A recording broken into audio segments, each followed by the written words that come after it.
Bismillahirrahmanirrahim. Innal hamdalillah nahmaduhu wa nasta'inuhu wa nastaghfiruh wa na'udzu billahi min shururi anfusina wa min sayyiati a'malina. Man yahdihillahu fala mudhillalah wa may yudlilhu fala hadiyalah. Asyhadu an la ilaha illallah wahdahu la syarikalah wa asyhadu anna Muhammadan abduhu wa rasuluh. Allahumma salli ala nabiyina Muhammad wa ala alihi wa sahbihi ajmain. Amma ba'du.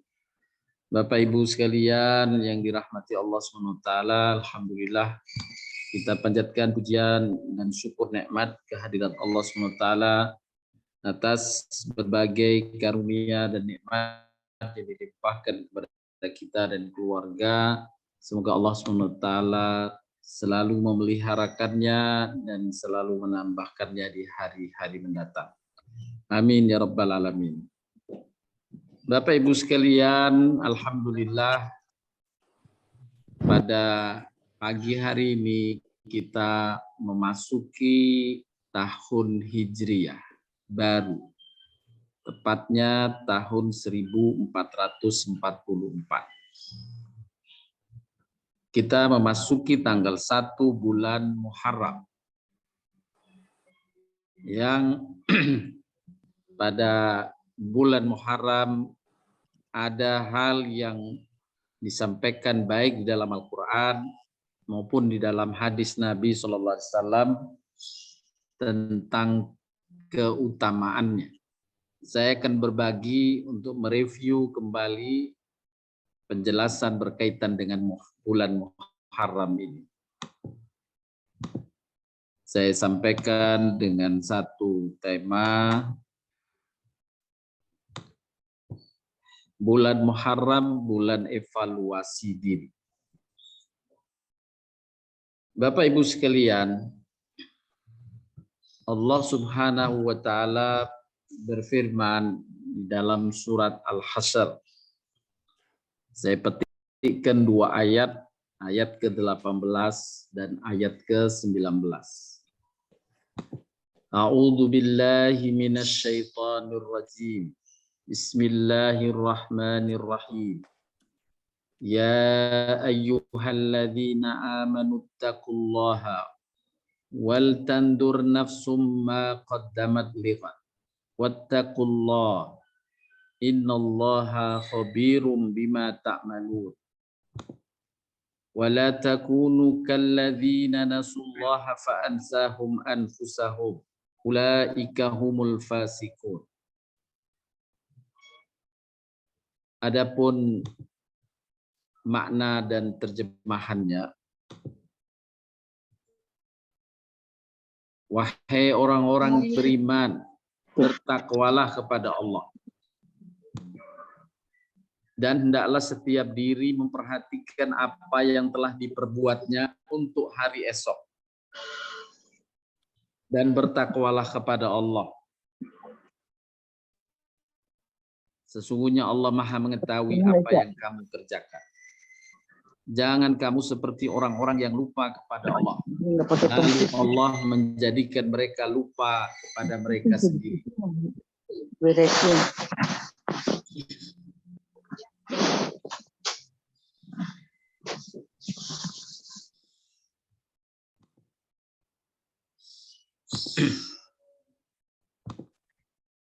Saya ulang, jangan kamu seperti orang yang lupa kepada Allah, lalu Allah menjadikan mereka lupa kepada mereka sendiri. Mereka itulah orang-orang yang fasik. Surat Al-Hasyr ayat 18-19. Ayat ini Bapak Ibu merupakan ayat yang memerintahkan kepada kita untuk selalu evaluasi diri. Yaitu tepatnya perintah hendaklah setiap diri memperhatikan apa yang telah diperbuatnya untuk hari esok. Allah Subhanahu wa Ta'ala atau Islam telah mensyariatkan ada beberapa waktu yang penting untuk dijadikan momen bagi evaluasi diri seseorang Ada evaluasi yang sifatnya menyeluruh, artinya dalam mengkaitkan dengan waktu keseluruhan hidupnya, yaitu pada saat seorang hamba wukuf di padang Arafah. Seorang mukmin wukuf di padang Arafah. Arafah itu dimaknai dalam saat haji disebut Arafah, maknanya adalah pengenalan diri. Jadi kita diperintahkan bagi jamaah haji wajib untuk wukuf di tanggal 9 Dzulhijjah dalam rangka mengenal posisi dirinya. Momen wukuf di padang Arafah. Wukuf artinya berdiam diri, tapi bukan berarti diam tidak bergerak. Tetapi di saat wukuf itu makna wukuf adalah dia berhenti untuk merenungkan aktivitas hidupnya sebelum dia wukuf dan aktivitas hidup yang akan ia lalui sesudah dia wukuf. Lebih tepatnya sesudah dia berhaji. Wukuf adalah satu momen titik yang disiapkan oleh Allah dalam syariat ini untuk seorang mukmin mengevaluasi kehidupannya. Kita insya Allah di antara Bapak Ibu yang berhaji sudah pernah bagaimana amal-amal saat kita wukuf. Wukuf itu dimulainya waktu zuhur dan dianjurkan selesainya maghrib. Waktu zuhur sampai maghrib. Ini ada hikmah atau pesan secara implisit, ya. Seolah-olah Allah sedang berkata kepada hamba-hamba yang hadir di masa wukuf. Sungguh engkau hadir memenuhi panggilanku untuk berjumpa denganku dengan haji ini. Sudah setengah umur. Sudah setengah umur dari subuh, matahari terbit itu, dari matahari terbit sampai zuhur. Kamu sudah lalui itu dalam kehidupanmu. Dan engkau datang seolah-olah tadi pesannya engkau datang kepadaku setengah umur. Hendaklah engkau evaluasi yang setengah umur yang lalu. Merenunglah dan tetapkan cita-cita untuk mengisi umurmu dari zuhur sampai maghrib. Inilah sisa umur kita. Ini adalah pesan yang dapat kita tangkap dari syariat wukuf. Kenapa syariat wukuf itu dimulai sahnya dari zuhur, azan zuhur, pertengahan hari, dan dilakukan sampai maghrib. Maghrib adalah pertanda ajal manusia. Subuh atau waktu matahari terbit seolah-olah memberikan pesan perumpamaan waktu kelahiran. Dan zuhur adalah waktu pertengahan hidup ini. Kamu masih ada waktu setengah hari lagi sampai datang atau tiba ajalmu.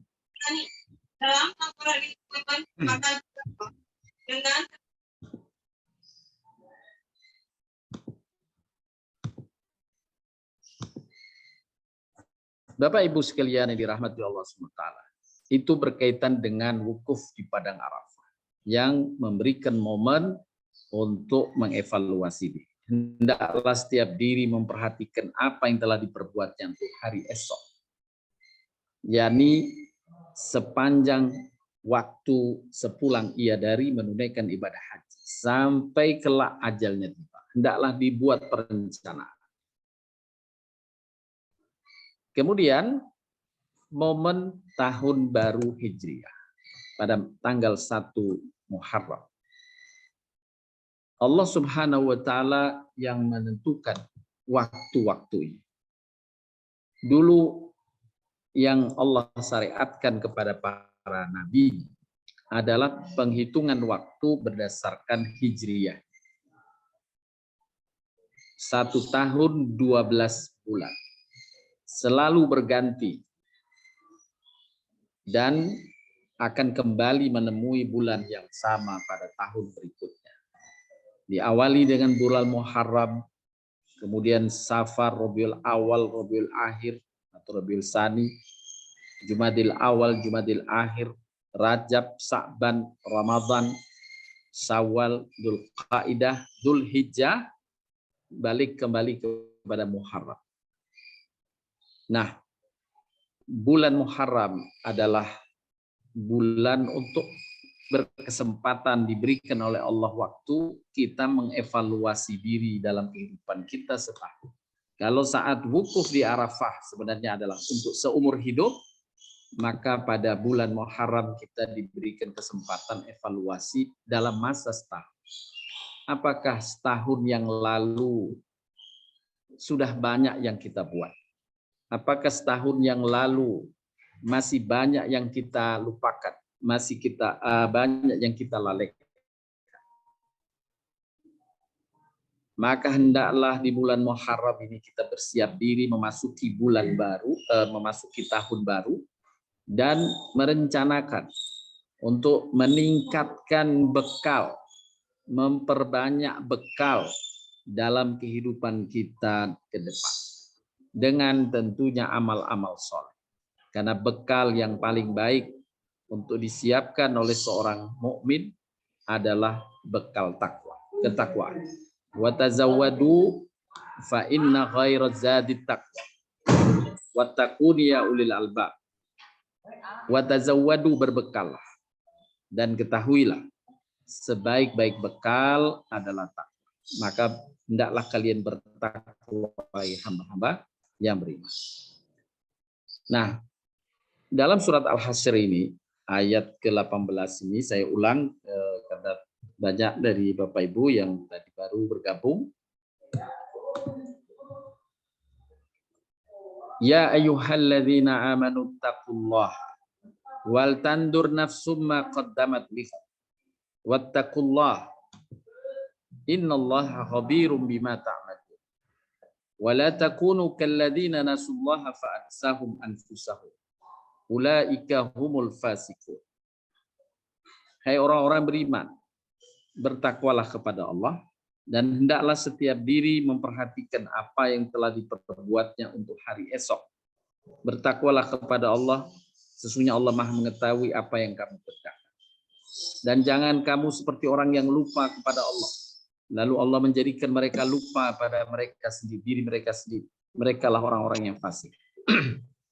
Jadi ayat ini sekali lagi Bapak Ibu menekankan atau memerintahkan kita sebagai hamba yang beriman, karena seruannya wahai orang-orang beriman adalah mengevaluasi diri, mengambil waktu-waktu tertentu untuk introspeksi diri dan membuat perencanaan, introspeksi tentang masa lalu, dan dijadikan bagian dari bahan untuk perencanaan ke depan.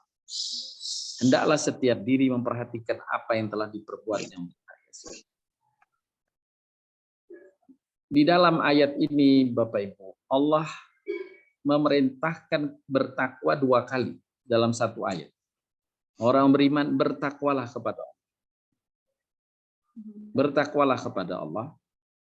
Kemudian setelah menyuruh kita mengevaluasi diri, Allah perintahkan lagi bertakwalah kepada Allah 2 kali. Wattaqullah. Ya, bertakwalah kepada Allah.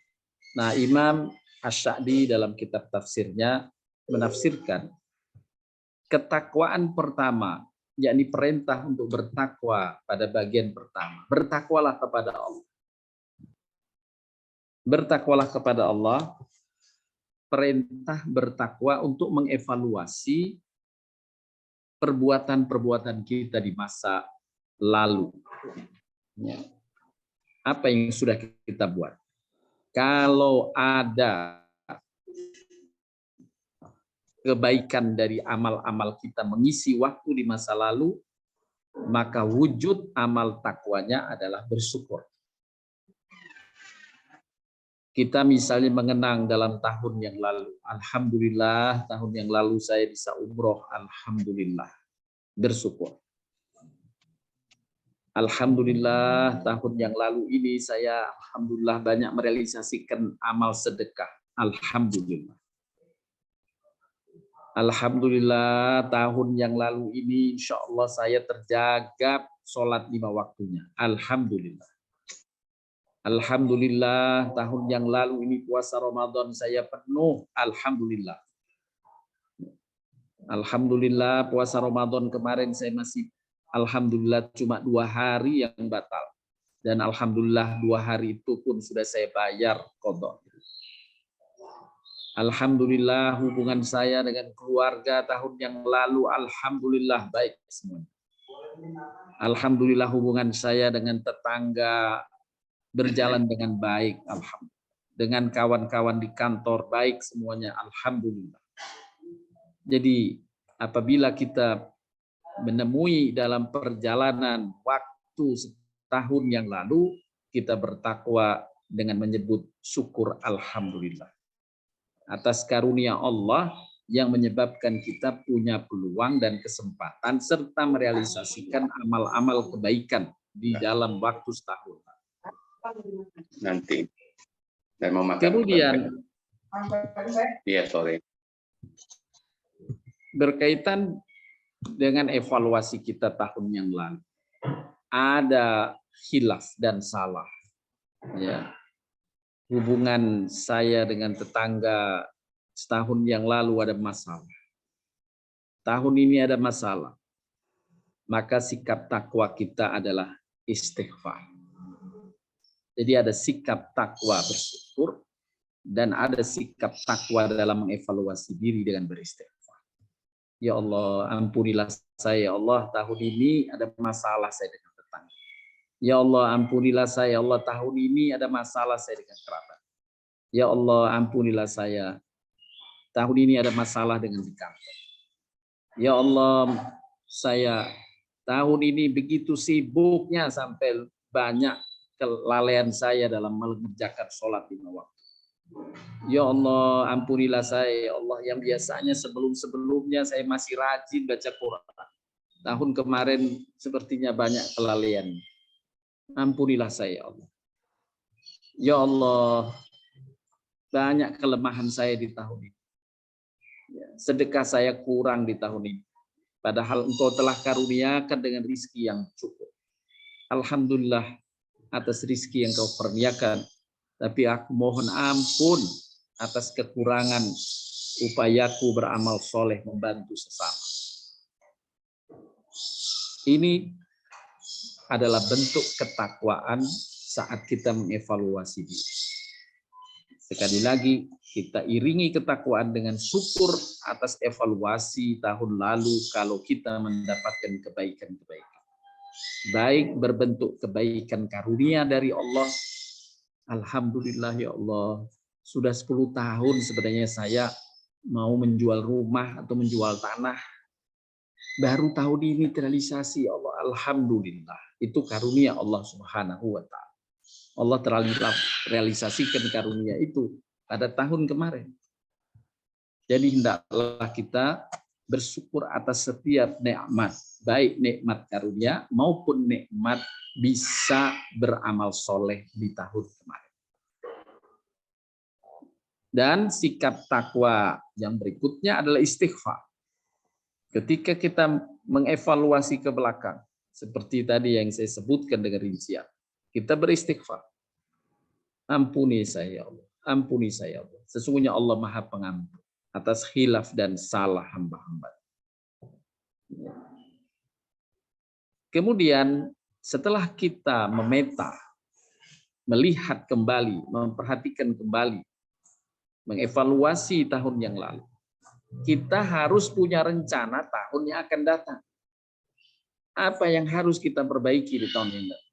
Apa yang harus saya jaga dari keistiqomahan tahun yang lalu? Alhamdulillah tahun lalu saya makin banyak waktu untuk membaca Al-Quran. Maka hendaklah kita siapkan rencana. Tahun ini pun saya insya Allah akan tetap istiqomah banyak membaca Al-Quran. Tetap istiqomah menjalani ibadah sholat. Kalau perlu rencana berikutnya adalah menegakkan amal-amal sunnah dari sholat. Duhanya, tahajudnya kita jaga. Selain membaca Al-Quran. saya pingin bersedekah, direncanakan sedekahnya, diniatkan sedekah. Ya Allah, saya ingin menambah puasa sunnah, puasa Senin, Kamis, atau yang lainnya. Kalau sudah terjalani, hendaklah dijaga istiqomah. Apa dari kebaikan-kebaikan kita niatkan dan tekadkan untuk kita realisasikan. Tahun ini, tahun depan, insya Allah saya ingin berhaji. Tahun depan saya ingin berumroh. Tahun depan saya ingin berbuat kebaikan dengan berbagai bentuknya, memberi manfaat pada sesama, dan sebagainya. Ini adalah niat-niat. Dan ketahuilah Bapak Ibu, niat baik seorang mukmin, apabila niat itu kemudian terhalangi, Allah telah memberikan pahalanya secara penuh. Niat saja, niat baik, Allah kasih pahala 1 ganjaran, 1 besar ganjaran. Kalau terrealisasi menjadi 10 paling tidak lipat ganjaran. Jadi orang berniat, insya Allah tahun ini saya paling tidak mau nambah deh amalan sholat sunnah misalnya. Kemarin pingin sebenarnya sholat tahajud, sholat duha misalnya yang ringan. Insya Allah tahun ini saya mau jaga ini sholat duha. Niat saja, tapi ternyata ada kesibukan dan sebagainya sampai tidak terjalani. Maka telah sesungguhnya dengan niat sudah dapat 1 bagian pahala. Kalau ada kesibukan yang memang susah kita mengalokasikan waktu, maka Allah sudah cukupkan 10 kali lipat pahala. Tapi kalau ada kesempatan kita mengabaikannya, maka pahala niat itu saja yang Allah catatkan bagi seorang hamba. Inilah makna takwa yang kedua. Hendaklah setiap diri memperhatikan tadi perbuatan untuk hari esok dan bertakwalah kepada Allah. Diulang kembali perintah bertakwa. Inilah Asy'adi menyebut perintah bertakwa, kalimat pertama adalah takwa dalam syukur dan istighfar. Ketika kita menengok amal-amal apa yang kita lalui di tahun yang lalu, dan bertakwa kepada Allah yang kedua adalah dalam membuat perencanaan, jangan membuat kerusakan. Hendaklah kita hanya berbuat kebaikan. Kebaikan itu sebagaimana Allah jelaskan di dalam surat Al-Qasas ayat 7, wabtahi fima ataqallahu darul akhirata wala tansa nasibaka minad dunya. Upayakan olehmu dengan apa-apa, yakni sumber daya yang Allah telah karuniakan kepadamu untuk 3 bentuk macam kebaikan. 3 bentuk macam kebaikan. Yaitu untuk ibadah-ibadah, apakah itu salat, puasanya, baik yang wajib maupun yang sunnah, membaca Al-Quran, berzikir kepada Allah, berhaji atau berumrah. Ini bagian dari ibadah-ibadah khusus yang diperintahkan Allah. Hendaklah sumber daya kita dialokasikan di sana. Yang kedua, wala tansa nasibaka minad dunya. Dengan sumber daya yang Allah telah karuniakan kepadamu, hendaklah engkau gunakan untuk menikmati dunia ini dengan rizki yang halal. Maka kita manfaatkan untuk kebutuhan diri kita, kebutuhan keluarga kita. Ya. Ini bagian dari amal saleh. Wala tansa nasibaka minad dunya. Jangan kamu lupakan nasibmu dalam menikmati karunia Allah di dunia ini. Jadi ketika kita menikmati karunia Allah, sesungguhnya itu ibadah. Jadi kita makan dengan makanan yang halal, yang thayyib, yang baik, itu ibadah. Ya, itu ibadah. Dan ini kita menikmati. Kita datang ke satu tempat, kita ingin menghibur diri dengan keluarga, bersama keluarga, melihat pemandangan yang Allah telah karuniakan di sekitar kita dengan keindahan.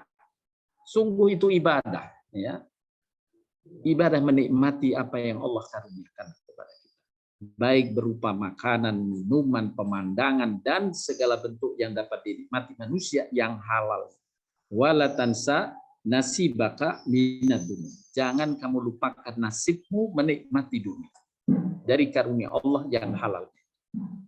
Kemudian yang ketiga, Bapak Ibu, Allah lanjutkan dalam firman-Nya tadi, Wa aksin kama ahsanallahu ilaik. Surat Al-Qasas ya ayat 77. Wa aksin kama ahsanallahu ilaik. Berbuat baiklah kalian kepada sesama sebagaimana Allah berbuat baik pada. Gunakan sumber daya yang Allah telah karuniakan kepadamu. Apakah itu waktu, apakah itu tenaga, apakah itu pikiran, apakah itu ilmu, apakah itu harta. Gunakan untuk membantu sesama, memberi manfaat pada sesama. Bahkan Allah memberikan standar sebagaimana Allah berbuat baik padamu. Subhanallah, standar itu nggak mungkin kita lampaui. Tidak mungkin kita capai. Itulah kenapa Allah menggunakan standar ini, karena memang Allah memberikan ganjaran besar bagi orang yang berikhtiar memberi manfaat pada sesama. Khairun nas anfa'uhum linnas. Sebaik-baik manusia adalah yang paling memberi manfaat pada sesamanya. Sampai Allah gunakan standar wa aksib kama ahsanallahu ilaik. Sebagaimana Allah telah berbuat baik. Pasti nggak ada yang mungkin kita bisa melakukan kebaikan pada sesama dengan standar sebagaimana Allah berbuat baik padamu. Kalau Allah memberikan kepada kita misalnya berupa harta karunia, anggap kita diberikan oleh Allah 1 juta, kemudian 1 juta kita berikan ke orang lain, tentu sulit bagi kita. Ya, tapi standar itu tetap dipakai oleh Allah. Sebagaimana Allah berbuat baik pada. Sebagai acuan, dan Allah memberikan ganjaran sesuai dengan kualitas amal. Jadi 3 arahan ini Bapak Ibu. Pertama ibadah, kita niatkan. Bagaimana kita memperbaiki ibadah-ibadah kita di tahun yang akan datang. Yang sudah kita masuki hari ini ya. Hari pertama tahun 1444 Hijriah. Kita tingkatkan amal ibadah kita. Kita tingkatkan syukur nikmat kita atas karunia Allah. Kita manfaatkan karunia Allah karena Allah memerintahkan kepada kita wala tansa nasibaka minad dunya. Jangan kamu lupakan nasibmu. Menikmati apa yang Allah karuniakan pada. Kemudian wa aksin kama ahsanallahu. Arahan yang ketiga, hendaklah kamu berbuat baik pada sesama. Berikan manfaat pada lingkungan, pada manfaat sesama. Baik manusia maupun makhluk-makhluk seperti tumbuhan, hewan, juga mendapatkan manfaat dari amal-amal kita. Kemudian cegahan yang diberikan dalam surat Al-Qasas agar kita sudah membuat tekad, tahun ini saya akan meninggalkan semua kekurangan khilafan saya di masa lalu.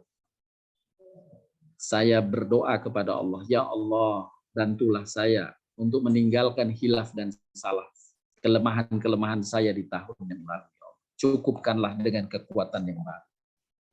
Sehingga apa yang lupa kita isi, apa yang hilaf kita perbaiki. Allah mencegah jangan kalian merencanakan berbuat kerusakan. Dalam ayat Al-Qasas 77 itu cegahannya, jangan kamu berbuat kerusakan di muka bumi. Wala tafsil fil ardi. Jangan kamu fala tafsil fasada fil ardi. Jangan kamu membuat kerusakan di muka bumi. Itu pesannya. Gunakan semua sumber daya yang Allah rizkikan padamu untuk ibadah, untuk engkau manfaatkan pada diri dan keluargamu, menikmatinya, dan untuk berbagi, berbuat kebaikan pada sesama.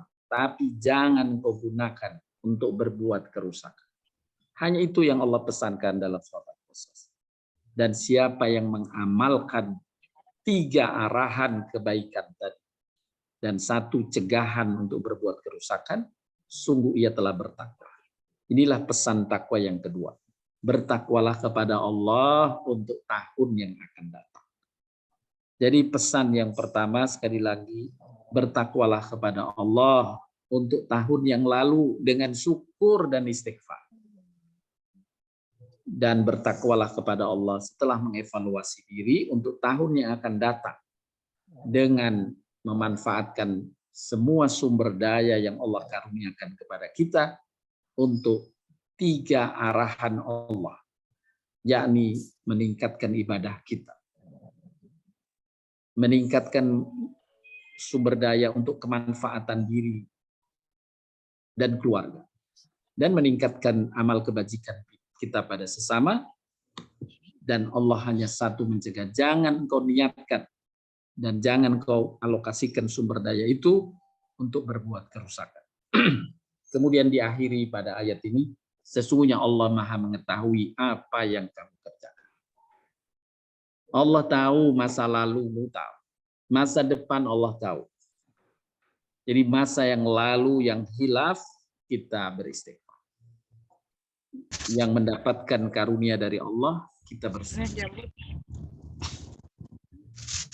Selanjutnya, Bapak Ibu sekalian yang dirahmati Allah Subhanahu wa Ta'ala.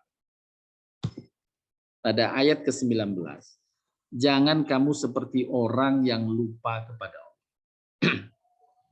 Kalau orang itu tidak pernah mengevaluasi diri terkait dengan amal-amalnya di masa lalu dan tidak merencanakan untuk bersikap baik di masa yang akan datang, maka ia tergolong orang yang melupakan Allah.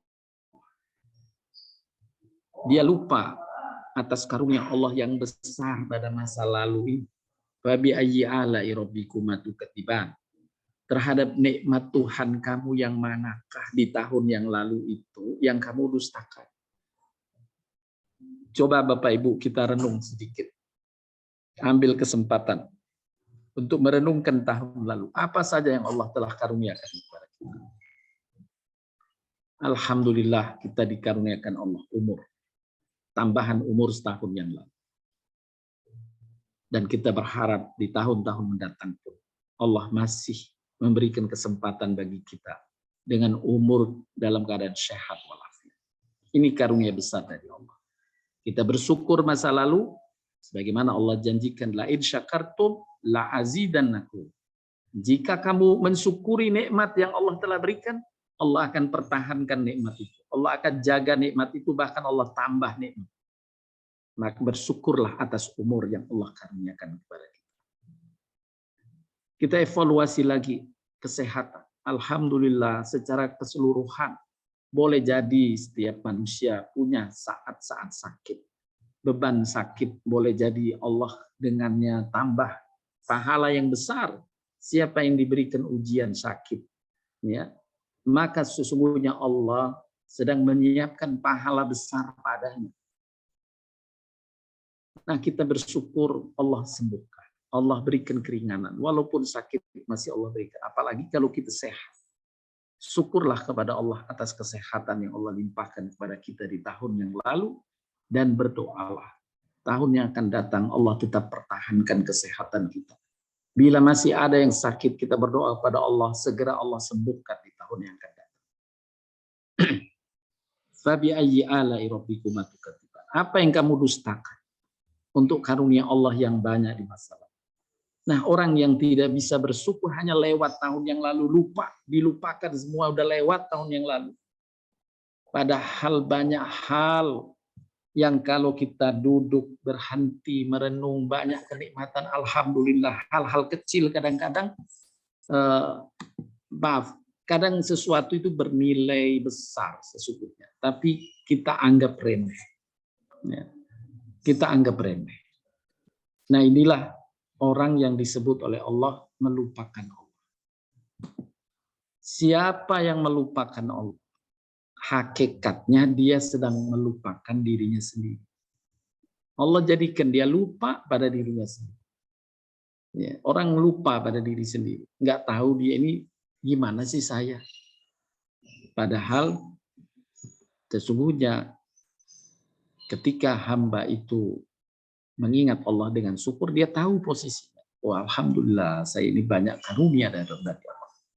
Kalau ada hilaf salah, maka kita seperti tadi, perintah bertakwanya adalah istighfar. Memperbaiki diri di masa yang akan datang. Ambil kesempatan. Jangan seperti orang yang melupakan Allah, yang hakikatnya sesungguhnya ia sedang melupakan dirinya sendiri. Inilah ayat yang menegaskan bahwa kita sebagai mukmin diperintah untuk mengevaluasi diri pada momen-momen tertentu. Dan Allah siapkan tadi di awal saya sudah jelaskan Untuk momen seumur hidup ada di saat wukuf di padang Arafah. Dan untuk momen tahunan Allah siapkan pada pergantian tahun di bulan Muharram. Hari ini kita memasuki bulan baru, bulan Muharram. Tanggal 1 Muharram dan tahun baru Hijriah. Ya, disebut Hijriah adalah karena Nabi SAW menetapkan kebaikan seseorang hamba itu kalau hamba itu berhijrah. Dari masa lalunya setelah dievaluasi, ada kekurangan, dia berhijrah ke era baru untuk mengisi kekurangan dan memperbaiki kekurangan-kekurangan itu. Itulah makna hijrah. Ya. Mengevaluasi ada kekurangan masa lalu, pindah ke waktu di hari esok untuk memperbaiki diri. Makanya perpindahan tahun ini dinamakan tahun hijrah. Nah, selanjutnya Bapak Ibu sekalian, kita mengevaluasi diri di antara karunia Allah Subhanahu wa taala itu, yang terpenting adalah waktu. Allah mengingatkan sebagai bahan evaluasi bagaimana waktu-waktu itu yang sudah kita lalui dan bagaimana kita merencanakan waktunya akan datang. Apakah kita termasuk golongan yang rugi atau ingin menjadi hamba yang beruntung? Allah SWT berfirman, wal asri innal insana lafi khusrin illa alladhina amanu wa amilus solihat wa tawassaw bil haq wa tawassaw bis sabr. Demi waktu, ternyata Bapak Ibu, hanya karena waktu Allah pisahkan, ada hamba yang mendapat keberuntungan dan ada hamba yang dapat kerugian. Allah mengingatkan ini. Hanya persoalan waktu, tapi bisa mendatangkan keberuntungan dan bisa mendatangkan kerugian. Sesungguhnya manusia benar-benar dalam kerugian. Hanya berkaitan dengan waktu, bisa rugi dia. Nah, yang rugi itu apabila dia tidak memiliki iman dalam waktu-waktunya. Tidak ada keimanan. Maka semua aktivitasnya tidak menjadi bekalnya di akhirat. Na'udzubillahi min dzalik. Bagi hamba yang tidak beriman, semua aktivitasnya tidak dinilai. Haba'an mansura. Hanya debu yang berterbangan saja. Tidak ada yang berbekas. Kalau dia tidak punya iman. Maka beruntung dah, dan inilah adalah nikmat yang paling besar adalah diberikan kepada seorang hamba keberimanan. Keberimanan ini kehendak Allah. Kita syukuri, dan inilah syukur yang paling utama. Syukur atas iman kita kepada-Nya. Karena dengan iman ini semua aktivitas yang tidak termasuk larangan dia mendapatkan pahala. Tidurnya seseorang yang beriman hanya karena niat istirahat. Kemudian hanya dia tahu bahwa memang tidak ada larangan untuk tidur, maka dia mendapatkan pahala karena tidur. Dia mandi atau masuk ke toilet, ke kamar mandi, dia mandi bersih diri. Dia tahu bahwa Islam mengajarkan juga untuk bersih diri. An-nadhafu minal iman, kebersihan adalah bagian dari iman. Nabi menyuruh kita mandi, bahkan ada mandi wajib lagi, ada mandi sunnah lagi, ada mandi mubah. Kalau diniatkan untuk bersih diri, ya, maka sesungguhnya dia telah beribadah, melakukan amal soleh. Akan dinilai aktivitas mandinya oleh Allah dengan pahala. Makan juga demikian. Karena Allah memerintahkan kulu wasrabu, makan dan minum, jangan berlebihan. Kalau kita sadar bahwa memenuhi perintah Allah, jadi maksud berlebihan di sini adalah yang tidak melanggar halalnya dan tidak melanggar thayyib. Itu kalau melanggar halalnya dia masuk kategori berlebihan. Dan melanggar thayyibnya, ada barang yang makanan ini tidak thayyib, tidak sehat, tidak baik, kita paksakan kita makan, maka kita terkena larangan. Ya, wala tusrifu, jangan berlebihan. Tapi selama makanan itu baik, halal, lezat, apalagi kita nikmati sambil bersyukur pada Allah. Aduh, masya Allah, alhamdulillah, ini nikmatnya durian luar biasa ini, masya Allah. maka itu bagian dari ibadah. Kemudian mendoakan lagi orang yang memberikannya. Ya, ya Allah, karuniakan rezeki yang banyak pada yang memberi ini, kenikmatan ini, makanan ini. Itu sudah ibadah, sudah amal soleh yang besar nilainya di sisi Allah SWT. Jadi bagi orang beriman, semestinya tidak ada waktu yang berlalu kecuali menambah pahala, menambah ridho Allah. Inilah yang Allah ikrarkan atau Allah sumpahkan dengan waktu. Demi waktu. Begitu pentingnya waktu bagi mereka yang beriman. Kemudian dengan keimanannya, dia mengisi aktivitas amal-amal kebaikan. Dengan berbagai bentuk arahan yang tadi telah disebutkan. Untuk ibadah, untuk menikmati dalam kehidupan dunia bersama keluarga. Dan yang ketiga, untuk berbagi dengan sesama. Tidak untuk berbuat kerusakan. Itu amal-amal kebaikan yang banyak cakupannya. Kemudian tambahan lagi, ternyata Allah pesankan, tidak cukup kita beriman dan beramal soleh. Allah pesankan, hendaklah kalian baik bersama orang baik. Jangan baik sendiri. Ini derajat yang tinggi di sisi Allah. Makanya pernah kita bahas, Bapak Ibu, ada orang soleh dan ada orang siddiqin atau ahli itsar. Ya, sebelum siddiqin ada ahli itsar. Ada orang soleh dan ada siddiqin dalam surat An-Nisa ayat 69. Ya. Allah menjelaskan derajat manusia. Tentu yang paling tinggi adalah mereka para nabi dan rasul. Di bawah para nabi dan rasul ada derajat siddiqin. Dan di bawah siddiqin ada derajat orang yang mati syahid. Dan di bawah orang yang mati syahid ada derajat hamba yang soleh. Jadi hamba yang soleh masih di bawah derajat siddiqin. Ya, Imam Ibnu Qayyim mendefinisikan atau memberi pemaknaan siddiqin dengan orang yang solehnya tidak sendiri. Orang yang kesolehannya ngajak orang lain juga soleh. Di rumah itu juga bisa menjadi siddiqin. Ya, seorang istri, yuk ngajak suami, ngajak anak-anaknya sebagai ibu, sholat anak-anaknya, dia sudah mempraktekkan untuk menjadi siddiqin. Suami mengajak istrinya, mengajak anak-anaknya untuk sholat, untuk puasa, untuk berbuat baik, bersedekah, mengajarkan sedekah kepada anak-anaknya, juga bagian dari amal siddiqin. Prinsipnya amal siddiqin adalah kita bersama-sama yuk menjadi hamba yang soleh. Sedangkan kalau hamba yang soleh, dia orientasinya untuk dirinya sendiri. Dia sholat sendiri di kantor. Dia sholat sendiri, nggak ngajak lingkungannya. Dia rapat di kantor misalnya. Kemudian dia mau sholat, dia sholat sendiri. Nggak ngajak temannya di kantor. Yuk kita sholat. Ya.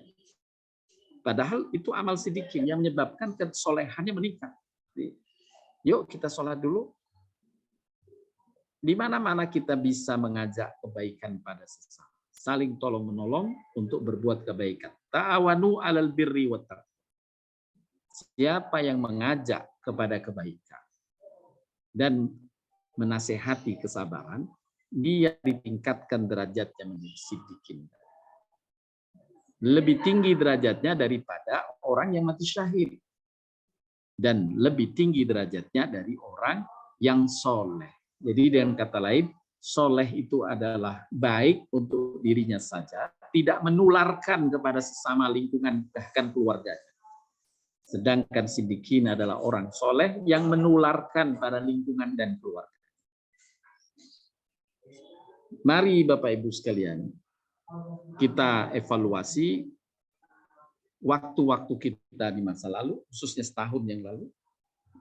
Apabila ada yang kurangnya kita beristighfar, apabila ada lebihnya kita bersyukur kepada Allah. Dan kita gunakan menjadi bekal untuk istiqomah dengan kelebihan. Berdoa untuk mendapatkan kelebihan di tahun yang akan datang. Bila kita bersyukur, ya Allah, alhamdulillah rizki saya tahun ini Engkau cukupkan. Tambahkanlah di tahun yang akan datang. Ya Allah, alhamdulillah Engkau berikan kesehatan bagiku di tahun ini, bagi keluargaku. tambahkanlah di tahun mendatang. Ya Allah, Engkau telah karuniakan kesempatan dan semangat saya berbuat baik, ya, beribadah baik tahun ini, ya Allah. Jagalah keistiqomahan saya di tahun yang akan datang. Inilah waktu yang hendaknya dimanfaatkan oleh setiap mu'min. Bapak Ibu sekalian, ini berkaitan dengan memanfaatkan pergantian tahun Hijriah untuk evaluasi sesuai dengan firman Allah surat Al-Hasr, dan diminta kita menghargai waktu, baik waktu yang lalu maupun waktu yang akan datang. Khusus berkaitan dengan bulan Muharram, saya ingin mereview sedikit tentang bulan Muharram. Bulan Muharram yang hari ini kita masuki tanggal 1 adalah salah satu dari bulan Muharram. Allah berfirman dalam surat At-Taubah, sesungguhnya bilangan bulan pada sisi Allah ialah 12 bulan dalam ketetapan Allah di waktu Dia menciptakan langit dan bumi. Di antaranya ada 4 bulan yang disebut oleh Allah langsung dengan bulan haram. Yang dimaksud bulan haram, makna haram di sini bulan suci. Ya. Bulan suci. Suci untuk menghindarkan diri dari perbuatan zalim, atau haram hukumnya berbuat zalim dalam bulan yang 4 ini.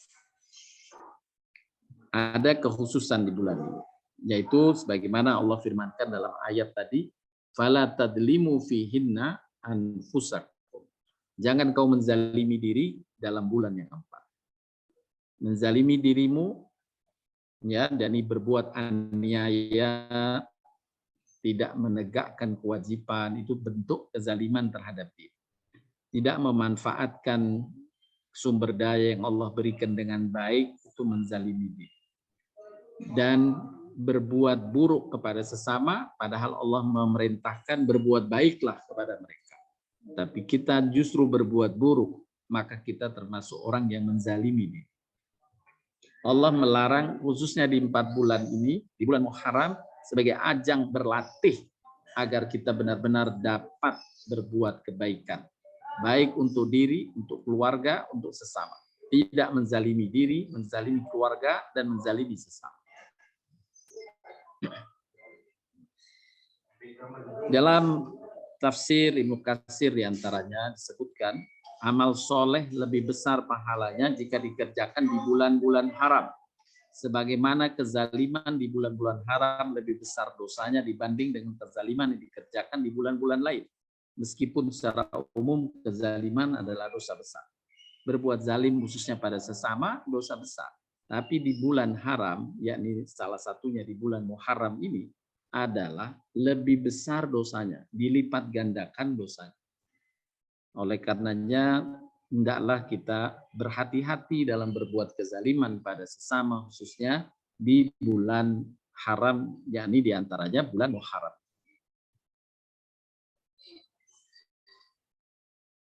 Nah, ini juga hadis yang pernah juga saya ungkapkan tentang setahun ada 12 bulan dalam ketetapan Allah, dan diantaranya adalah bulan haram, salah satunya bulan Muharram.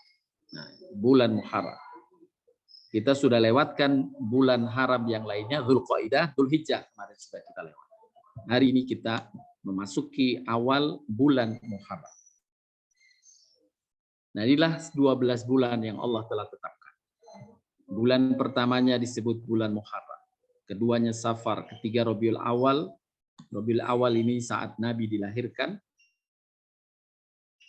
Kemudian Rabiul Akhir, Jumadil Awal, Jumadil Akhir, Rajab saat Nabi Isra Mi'raj, bulan Rajab. Kemudian Sya'ban, kemudian Ramadan, bulan Ramadan, bulan Syawal, bulan Dzulqa'dah, dan bulan Dzulhijjah.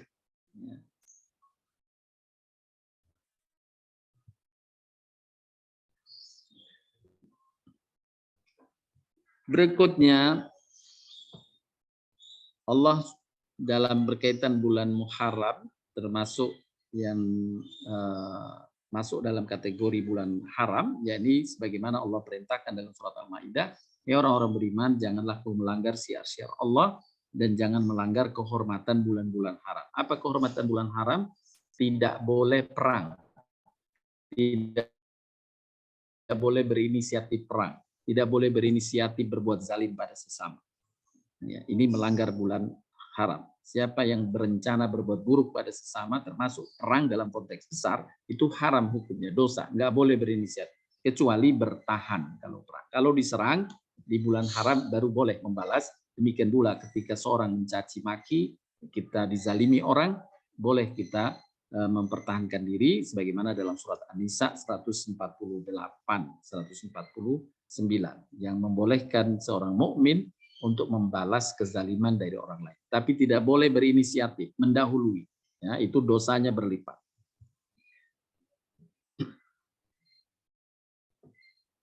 Ini penjelasan Ibnu Abbas, jangan kalian menganiaya diri dalam seluruh bulan. Kemudian Allah mengkhususkan 4 bulan sebagai bulan haram. Allah pun mengagungkan kemuliaan bulan ini, 4 bulan ini, dan salah satu diantaranya adalah bulan Muharram. Dosa seperti dijelaskan oleh Ibnu Katsir lebih besar dibanding dilakukan dosa itu di luar bulan haram.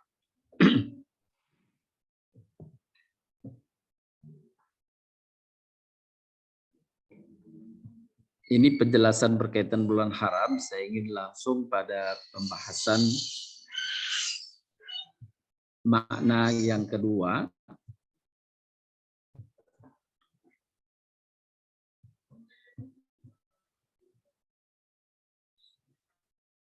Nah, memasuki tadi bulan Muharram adalah bulan evaluasi untuk ke depan kita berbuat kebaikan. Wa aksin kama ahsanallahu ilaik. Berbuat baiklah kepada orang lain sebagaimana Allah telah berbuat baik kepadamu. Ini tadi surat Al-Qasas yang sudah saya jelaskan. Nah, keistimewaan lainnya dari bulan Muharram adalah diterangkan dalam hadis Nabi SAW. Pada bulan Muharram, tepatnya hari ke-10, Allah menyelamatkan Nabi Musa dan Bani Israel dari kejaran Raja Fir'aun dan tentaranya. Sebagaimana disebutkan dalam hadis Bukhari Muslim, dari Ibnu Abbas berkata, ketika Nabi SAW tiba di Madinah, beliau mendapati orang-orang Yahudi melaksanakan puasa di hari Asyura. Asyura tanggal 10 bulan Muharram, 10 hari lagi. Mereka bertanya mengenai hal itu, lalu berkata, pada hari ini Allah pernah menyelamatkan Nabi Musa dan Bani Israel atas kejaran Firaun. Maka Musa mensauminya, yakni berpuasa di hari itu sebagai rasa syukur nikmat. Jadi puasa Nabi Musa ini puasa syukur, ya. Jadi puasa ada puasa syukur, ada puasa nazar, ya. Jadi ketika seorang contoh bersedekah juga demikian. Karena dapat rizki, dia bersedekah. Ada orang yang bersedekah dulu untuk dapat rizki. Kalau bersedekah dulu untuk dapat rizki, dia wasilah untuk doa. Ya. Sedangkan kalau dapat rizki, dia kemudian bersedekah, itu adalah manifestasi syukur, syukur nikmat. Dan puasa juga demikian. Ada orang yang ingin punya hajat, ingin berdoa kepada Allah, dia melakukan puasa sunnah. Ya, seperti puasa Senin, Kamis, kemudian dia berdoa saat puasa itu. Karena di antara yang diijabah doa adalah puasa. Dia melakukan amal puasa. Baru kemudian berdoa. Dan juga ada seseorang mendapatkan nikmat besar. Sebagai bentuk syukur kepada Allah, dia melaksanakan puasa sunnah. Nah, sebagaimana Nabi Musa. Syukur atas nikmat Allah, diselamatkan oleh Allah dari kejaran Firaun. Nabi Musa untuk rasa syukurnya pada hari itu dia berpuasa. Dan pengulangannya pun dia berpuasa. Pada tahun yang akan datangnya hari itu diperingati dia puasa. Itulah yang kemudian sampai hari ini pada syariat Nabi Muhammad SAW pun tanggal 10 Muharram, 10 hari lagi disunnahkan berpuasa. Dan puasanya itu sesungguhnya puasa atas nikmat Allah, memberi kemenangan, keselamatan pada nabi-nabi dan orang mukmin yang mengikutinya di masa lalu.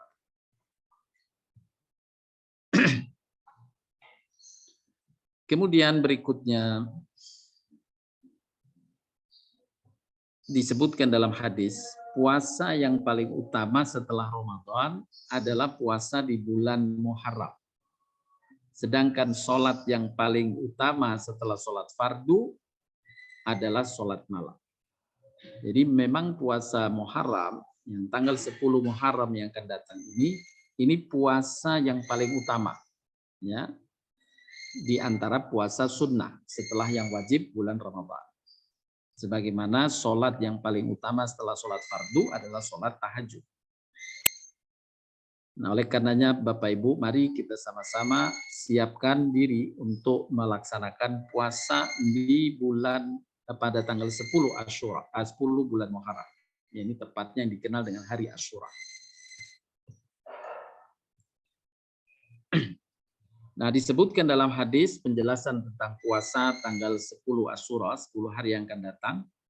Hari ini adalah hari Asyura, saya puasa pada hari tersebut. Siapa yang suka, hendaklah dia puasa, dan siapa yang tidak suka, boleh dia berbuka. Artinya hukumnya sunnah. Penjelasan di sini hukumnya sunnah.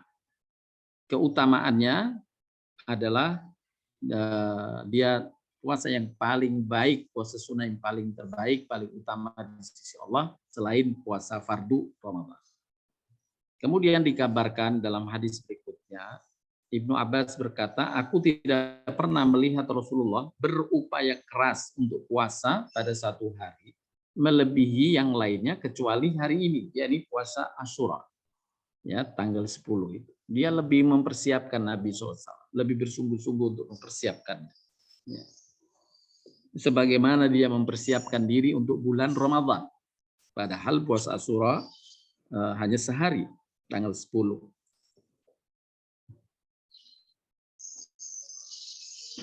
Nah, ini puasa Asyura, pahala yang disebutkan oleh Nabi SAW, puasa hari Asyura menghapus dosa-dosa setahun sebelumnya. Nah, di sini kita tadi kaitkan dengan evaluasi diri. Boleh jadi setelah kita evaluasi tahun yang lalu, banyak hilaf dan salah, kekurangan-kekurangan kita. Sebagaimana pernah dijelaskan bahwa istighfar itu ada 3 macamnya. Paling tidak 2 hal yang penting dalam evaluasi. Kan istighfar karena salah, karena berbuat dosa. Dan yang kedua, istighfar karena tidak mengoptimalkan ikhtiar. Walaupun tidak berdosa. Ya, tidak mengoptimalkan sumber daya. Sekali lagi, hukumnya tidak dosa. Tapi kita dianjurkan beristighfar juga. Nah, kalau kita evaluasi tahun yang lalu masih banyak kelemahan-kelemahan, hendaklah kita perbanyak istighfar. Mohon hilaf, mohon ampun kepada Allah atas hilaf dan salah kita. Dan Allah mengampuninya dengan puasa Asyura. 10 hari ini, dari mulai tanggal 1 hari ini, coba kita evaluasi, mungkin banyak hilaf salah, kemudian kita berpuasa pada tanggal 10 khususnya, insya Allah semua hilaf salah itu dihapuskan oleh Allah Subhanahu wa Ta'ala. Dan kita memperbaiki pada waktu-waktu yang akan datang dengan berharap Allah tambahkan karunia yang banyak kepada kita dan keluarga untuk bisa mengoptimalkan waktu di tahun yang akan datang.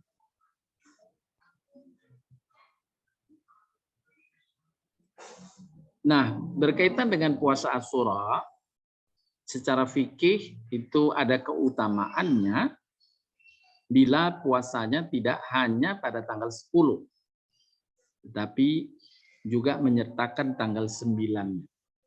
Dan Imam Ibnu Qayyim membuat peringkat untuk 3 macam puasanya ini, 3 jenis tingkatan. Tingkatan yang pertama, kita menyertakan tanggal 9 dan 10, jadi puasanya 3 hari. Sehingga bisa diniatkan pula sebagai Ayyamul Bid, ya, 3 hari puasa. Tanggal 9-nya, tanggal 10, tanggal 11. Ini puasa Asyura yang sempurna, yang terbaik. Kemudian yang kedua, melakukan tanggal 9 dan 10 saja. Ini yang banyak diungkapkan dalam hadis-hadis untuk menyelisihi karena orang Yahudi berpuasa tanggal 10 saja. Nabi menyuruh, hendaklah kalian menyelisihi dia tambahkan tanggal 9 atau tanggal 10. Jadi kalau kita menambahkan tanggal 9 dan tanggal 9 dan 11 itu lebih baik, di bawahnya tanggal 9 dan 10. Itu baik. Dan yang ketiga, tanggal 10 saja. Ya, dibolehkan. Dan inilah yang memang utama. Tanggal 10-nya yang dijaga. Jangan kita puasa tanggal 9, tanggal 10-nya malah nggak puasa. Nggak boleh. Ya. Jadi hendaklah kita patok tanggal 10 dulu puasanya. Artinya kalau kita tidak bisa puasa tanggal 9, tidak apa-apa. Ya, tanggal 10 saja nggak apa-apa. Itulah yang terbaik. Tapi Nabi menyuruh, bila tanggal 10 kamu puasa, jangan kalau punya kesempatan tanggal 9 atau punya kesempatan tanggal 11-nya, puasalah juga. Ya, supaya tidak menyendiri di tanggal 10. Tapi kalau terpaksa menyendiri hanya satu, tanggal 10 saja, lakukan tanggal 10 saja. Nah, ini penjelasan fikihnya berkaitan dengan puasa tanggal 10 bulan Muharram. Nah, Bapak Ibu sekalian, itu tadi tentang apa sebenarnya hakikat bulan memasuki tahun baru Hijriah. Adalah tahun 1 Muharram untuk evaluasi. Kemudian kita bersyukur kepada Allah atas pertolongannya dengan puasa tanggal 10 sekaligus untuk pengampunan dosa-dosa kita di tahun yang lalu. Ada kebiasaan-kebiasaan di tengah masyarakat kita yang harus diklarifikasikan pada kesempatan. Pertama, orang banyak menyangka bahwa pada awal Muharram dikenal dengan satu surah. Khususnya di daerah tertentu, sering ada muncul beraneka ritual,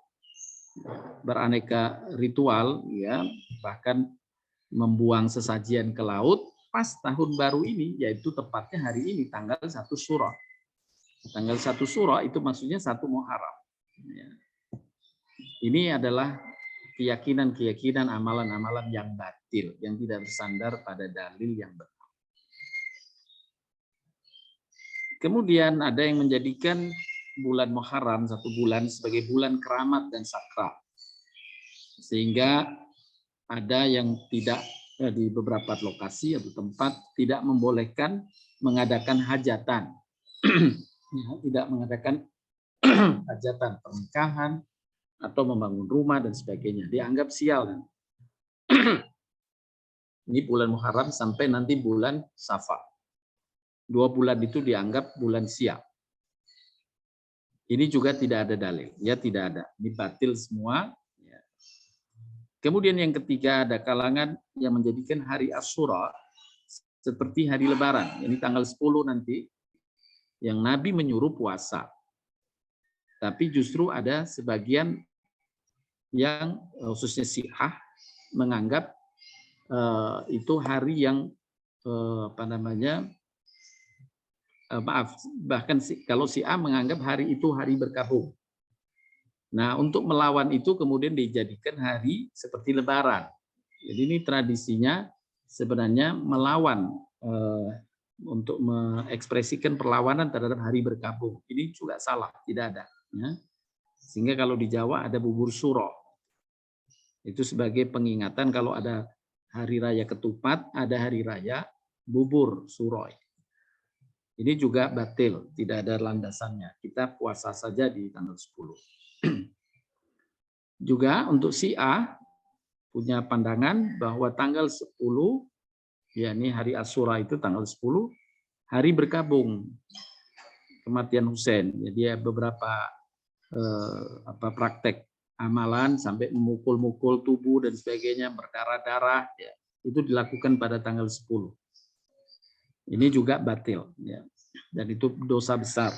Untuk memukul-mukul tubuh itu dosa-dosa besar. Termasuk dari amal dosa besar.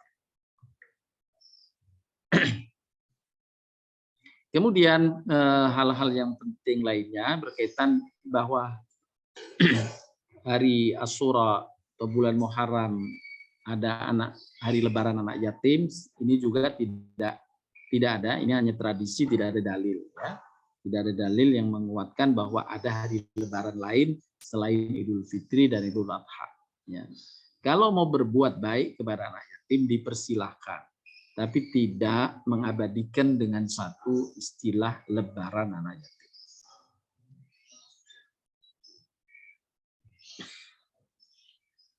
Nah, inilah Bapak Ibu berkaitan dengan amalan-amalan di hari Asyura yang diperintahkan adalah kita mengevaluasi waktu kita di masa yang lalu dan mempersiapkan diri berbuat kebaikan di masa yang akan datang dengan sumber daya yang Allah berikan. Kemudian kita diberikan kesempatan untuk mendapatkan ampunan atas evaluasi kita yang hilaf dan salah. Pada tanggal 10 Muharram kita berpuasa, hendaklah kita menyertakan tanggal 9 atau tanggal 11-nya atau keduanya, 9 dan 11-nya menyertai puasa kita tanggal 10. Inilah yang dapat disampaikan, mudah-mudahan bermanfaat. Untuk selanjutnya dipersilakan bila Bapak Ibu ada yang ingin menyampaikan pertanyaan. Silakan Bapak Ibu. Terima kasih Pak Ustadz. Ya, Belum ada ini, yang Pak. raise hand. Biasanya Bu Gomba. Silakan Bu Gomba, apa kabar?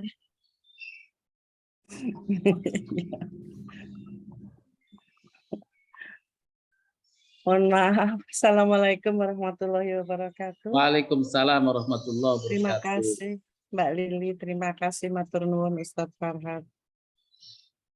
Ini pertanyaan saya ini kayaknya tidak meliputi anak-anak muda jadinya, gimana ini? Nggak apa-apa ya? Silahkan Bu, apa-apa. Kalau ngelihat dari background-nya sih itu lagi muda. Begini Ustadz, tahun baru kita harus mengadakan perbaikan, kita membuat rencana, evaluasi diri dan rencana ke depan yang tentu diharapkan lebih baik daripada yang sudah lewat. Ustadz, rasa-rasanya ya, makin ke sana bukan makin lebih baik. Banyak yang jadi berkurang. Banyak yang misalnya nih, kalau dulu bisa penuh sholat puasa, kemudian wah bisa hilang 3 hari, bisa hilang seminggu, lalu makin ke sana makin tahun berjalan kenapa makin kurang. Dan tadi memang Ustadz mengatakan bahwa kebaikan itu dapat diganti dengan apabila kita lebih keras bersyukur, apabila kita lebih berkeras untuk muhasabah diri dan meminta ampun ke hadirat Allah Subhanahu wa Ta'ala. Tapi tetap aja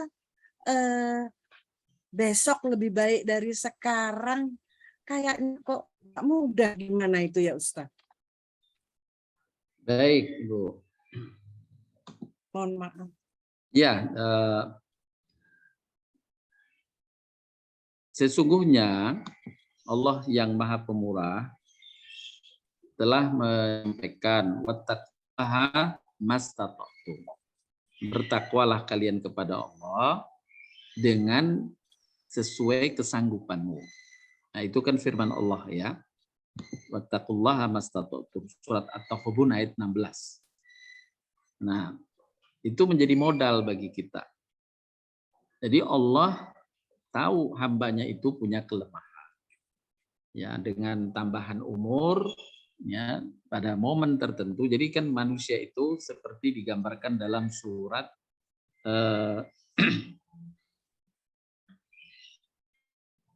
Al-Hajj ayat ke-5. Surat ke-22 ayat ke-5.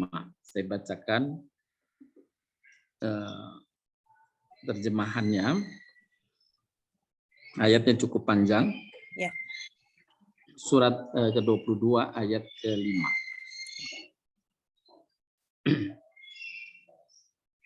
Boleh ada yang bantu membacakan? Boleh Ustadz, aku? Silahkan Bu Mbak. Bismillahirrahmanirrahim. Wahai manusia, jika kamu meragukan hari kebangkitan, maka sesungguhnya kami telah menjadikan kamu dari tanah kemudian dari setetes mani, kemudian dari segumpal darah, kemudian dari segumpal daging yang sempurna kejadiannya dan yang tidak sempurna, agar kami jelaskan kepada kamu dan kami tetapkan dalam rahim menurut kehendak kami sampai waktu yang sudah ditentukan. Kemudian kami keluarkan kamu sebagai bayi. Kemudian dengan berangsur-angsur kamu sampai kepada usia dewasa, dan di antara ada yang diwafat dan ada pula di kamu yang dikembalikan sampai usia sangat tua dan pikun, sehingga dia tidak lagi sesuatu telah diketahuinya. Dan kamu lihat bumi ini kering. Kemudian apabila telah kami turunkan air hujan di atasnya, hiduplah bumi itu dan menjadi subur dan menumbuhkan berbagai jenis pasangan pertumbuhan yang indah.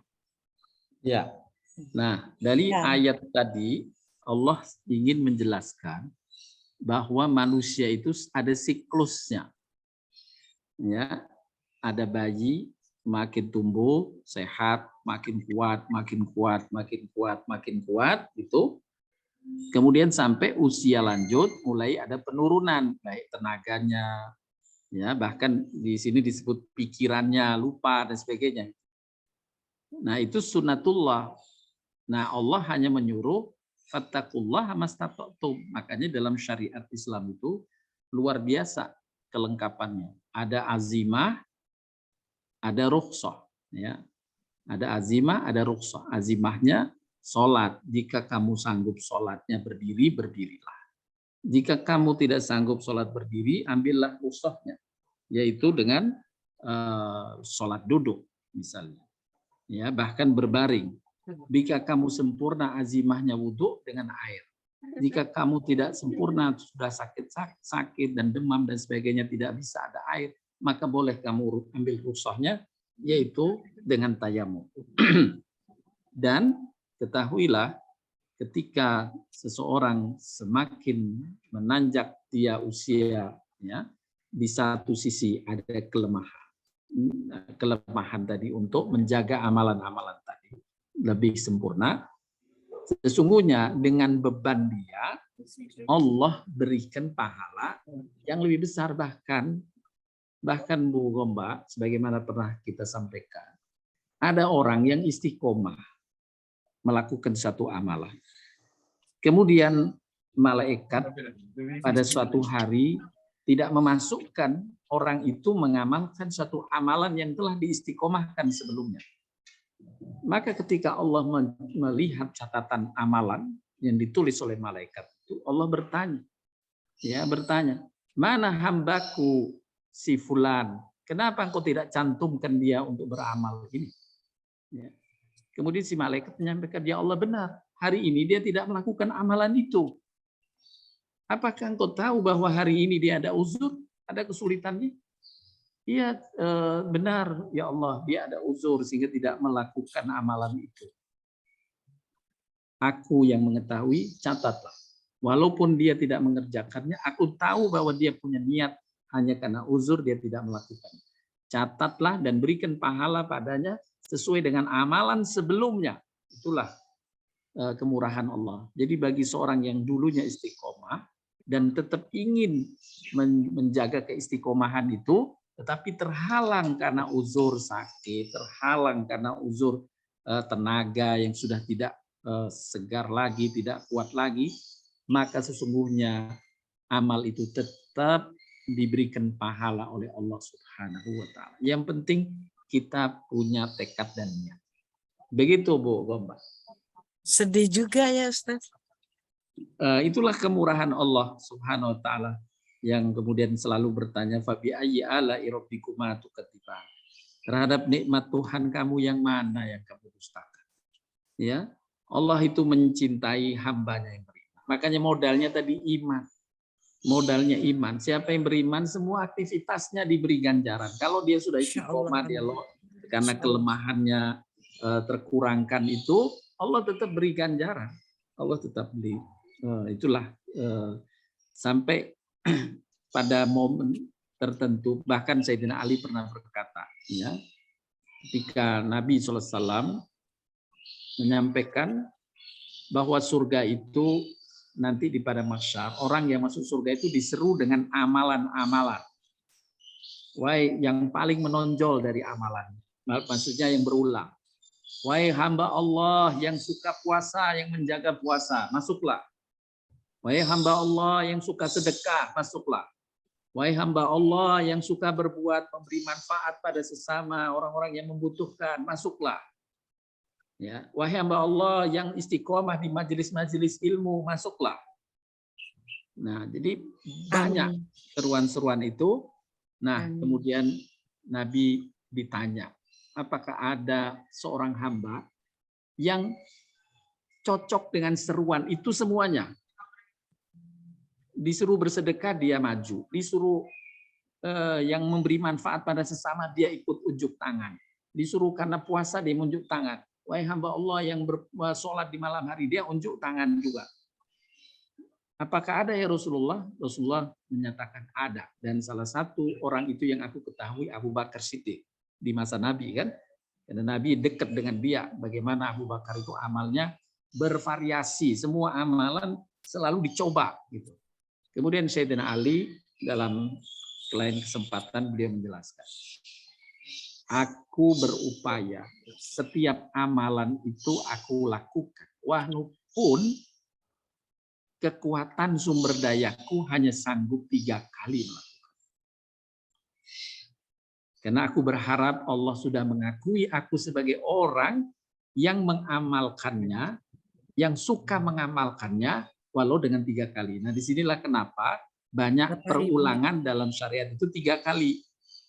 Ya, 3 kali. 3 itu menunjukkan mantap. Kalau orang mengulang 3 kali itu sudah mantap. Ya, sudah mantap pengulangannya. Makanya Sayyidina Ali udah 3 kali. Siapa yang melakukannya 3 kali dengan niat bukan karena ya mengatakan meremehkan dengan udah 3 kali cukup, bukan begitu, tapi dia komit untuk menjaga keistiqomahan amal, tapi karena sudah dilakukan lewat 3 kali atau 3 kali, dia ada halangan. Maka pengulangan 3 kali itu sudah mencukupi dia masuk kategori orang yang menjaga. Nah, itulah karunia kemurahan Allah kepada hambanya yang beriman. Ya.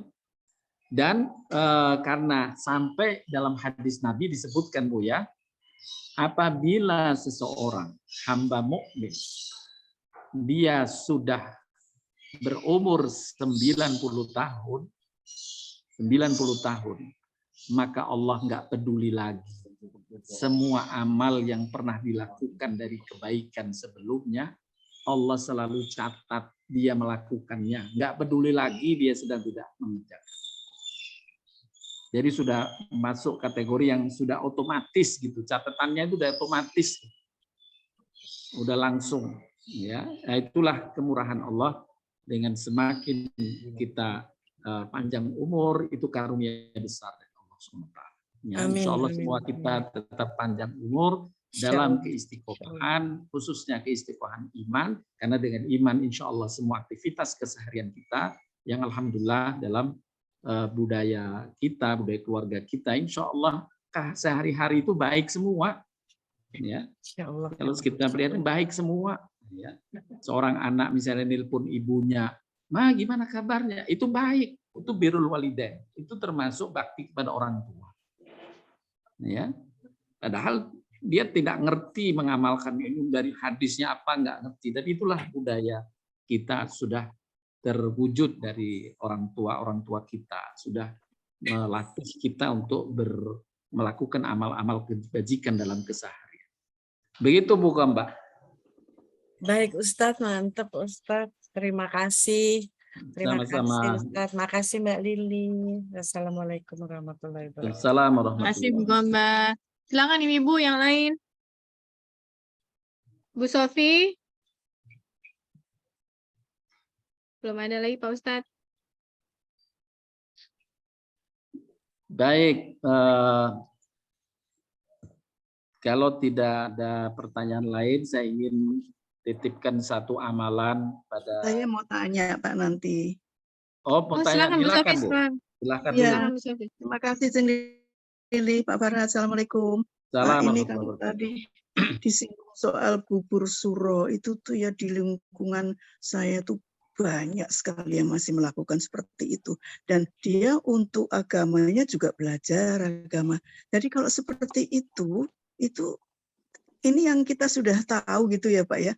Dulu pernah juga saya dikirimin dari If you mana-mana have katanya your bubur suro breakfast, gitu. Terus ya kita terima wong makanan ya Pak ya. Terus kalau satu saat kita ketemu tuh, kita perlu nggak sih ngasih tahu ya Pak ya seperti itu ya, kok rasanya kok miris ya saya, kebiasaannya dia gitu loh, seperti seolah-olah dia seneng gitu loh. Jadi apa kita diamkan aja gitu Pak? Gimana tuh Paknya sikap kita itu? Gitu. Kan kembali ke tadi, kita kalau Bu Sofi ini sudah levelnya sidikin. Nah, alhamdulillah, amin. Amin, insya Allah. Ya, kalau ada hal yang ini tidak soleh sendiri, Bu Sofi bukan sendirian jadinya. amin, amin. Ngajak tetangga, ngajak teman, ngajak keluarga kan. Nah, Ya. jadi kalau ada yang begitu, tinggal kita sampaikan, tapi dengan bijaksana. Ud'u ila sabili rabbika bil hikmah, kata Al-Quran itu. Iya Pak, iya. Serulah ke jalan kebenaran Tuhanmu dengan hikmah, Ya. dengan bijaksana. Jangan asal kita ngomong, tapi tanpa mau memahami bagaimana persepsi orang gitu. Jadi kita dengan hikmah, sampaikan dengan baik-baik gitu. Ya, sampaikan dengan baik-baik. Nah, insya Allah kita seperti tadi disampaikan dalam surat Wal-Asri, bukan orang yang soleh sendiri, tapi kita solehnya ngajak orang lain, ngajak keluarga, ngajak tetangga, ngajak teman, ngajak kerabat. Nah, jadi itulah yang kita mau amalkan Bu Sofi. Ya. Jadi tapi dengan tadi ya, dengan hikmah. Hikmah ini penting. Hikmah itu penting. Nah, itu harus belajar. Nabi SAW itu dipuji karena memiliki hikmah dalam menyampaikannya. Yang luar biasa. Ya, sampai ada orang yang dia diprovokasi di kampungnya, di satu kampung di luar Madinah. Diprovokasi, ada di Madinah itu orang yang dinilai jelek gitu ya. Terus orang ini pengen tahu siapa sih, saya belum pernah itu. Dia datang ke majelis Nabi, dia dengarkan pembicaraan Nabi. Setelah beberapa waktu, kemudian dia bertanya, apakah orang ini yang diprovokasi buruk itu? Demi Allah yang menciptakan alam semesta ini semua, saya belum mengerti, tapi orang ini orang baik. Pasti orang ini perlu bijaksana gitu. Jadi itulah yang harus kita berikan kepada sesama ketika kita ingin menegur dan sebagainya dengan hikmah. Jangan sampai terjadi hal-hal yang justru dia lari dari ajakan kita. Begitu Bu Sofi. Ya Pak Farhat, ini kalau kan soal bubur itu kan biasanya terjadi di ini ya, daerah-daerah Jawa nih biasanya, orang Jawa lah terutama begitu. Ya, saya tuh suka ini masih miris aja kalau menerima makanannya, tapi kalau ketemu dengan orang-orangnya tuh saya masih diam saja. Boleh nggak Pak? Mohon maaf Pak Farhat, umpamanya bagaimana kata-kata itu dengan hikmah itu cara menyampaikannya gitu loh Pak. Gimana caranya itu? Ini kan berkaitan dengan kita dengan hikmah, dengan ilmu yang kita dapat itu loh Pak. Boleh nggak Pak? Maaf Pak Farhat. Iya, kalau untuk hikmah Bu Sofi lebih unggul. Jangan gitu toh. Nah, iya, karena usia itu menunjukkan kepemilikan hikmah. Aduh, alhamdulillah. Iya, tapi apalagi beda loh Pak, hikmahnya kan beda. Aduh Pak Farhat. Bisa yang penting kita artinya misalnya bubur. Sekarang bubur suro, kalau kita dikiringi bubur, kan buburnya nggak haram. Iya, tetap diterima. Buburnya tetap diterima. Tapi waktu ketemu diajak enak ya, buburnya enak banget. Dibuat di mana nih? Bisa pesen nggak? Di hari lain bisa nggak? Rasanya enak. Iya, bubur. Oh nggak bisa, ini bubur suro. Kenapa kok khusus untuk suro ini kan dijual di hari lain malah laku ini. Kenapa harus dari suro saja? Nah, di inisiatif untuk jadi proyek bisnis, tapi di hari-hari lain, nggak harus di hari suro.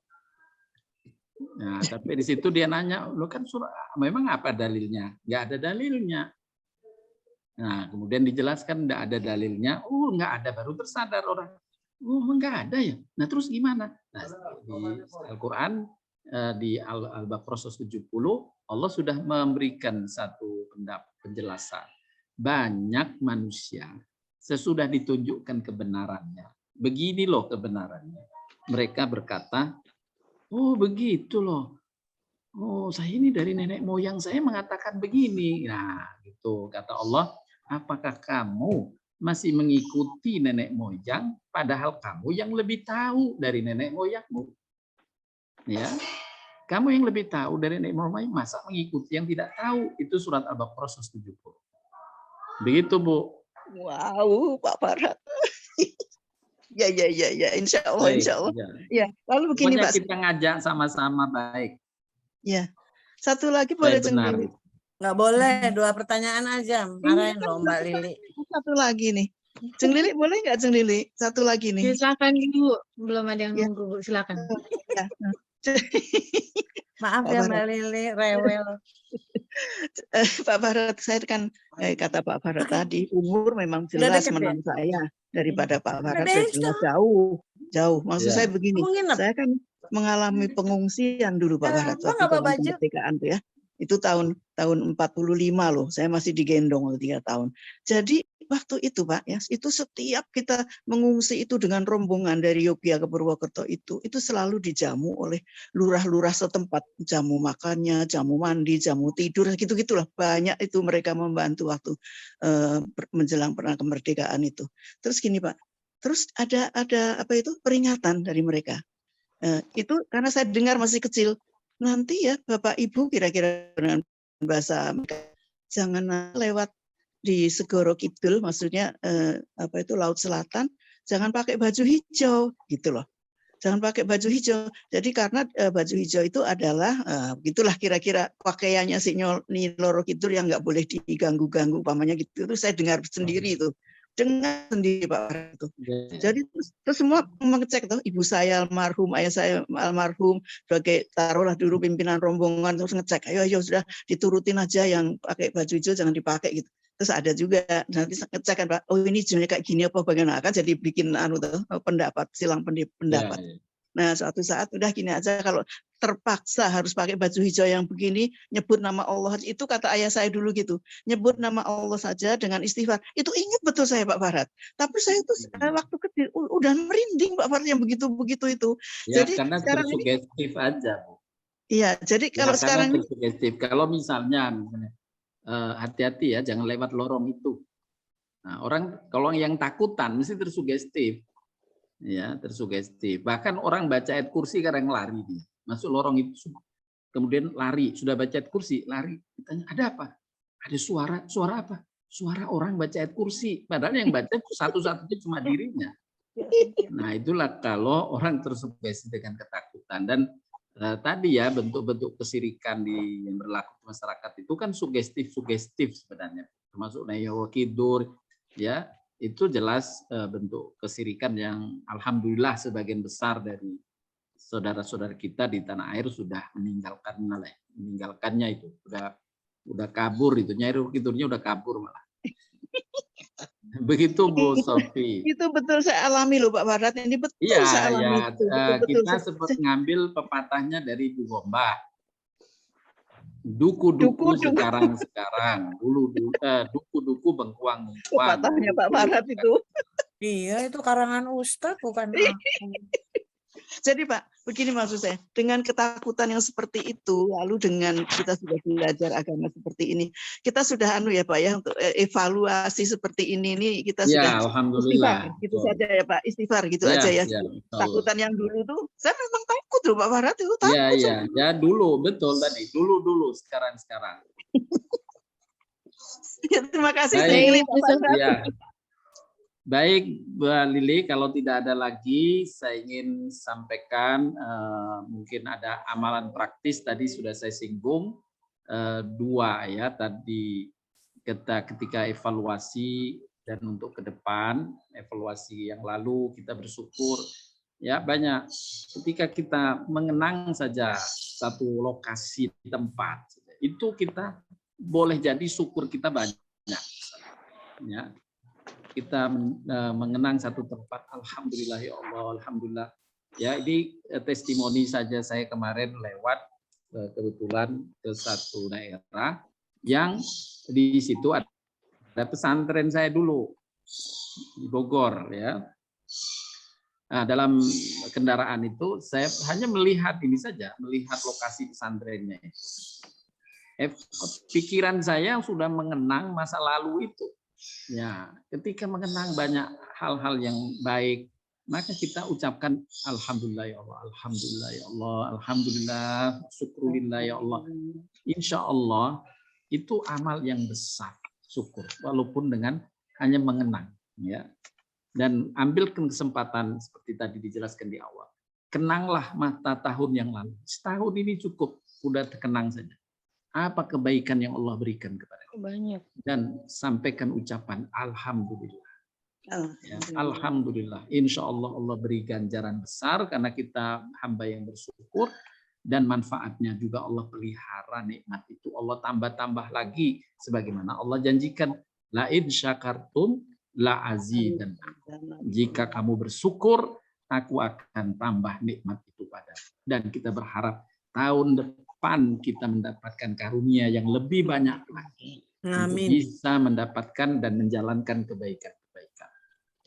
Begitu Bapak Ibu, hal yang penting untuk kita jadikan bahan evaluasi tahun yang lalu untuk perencanaan kita tahun depan. Wabillahi taufiq wal hidayah, subhanakallahumma wabihamdika, asyhadu an la ilaha illa anta, astaghfiruka wa atubu ilaik. Terima kasih sekali lagi, mohon maaf bila ada kata yang kurang berkenan. Saya kembalikan ke Mbak Lili untuk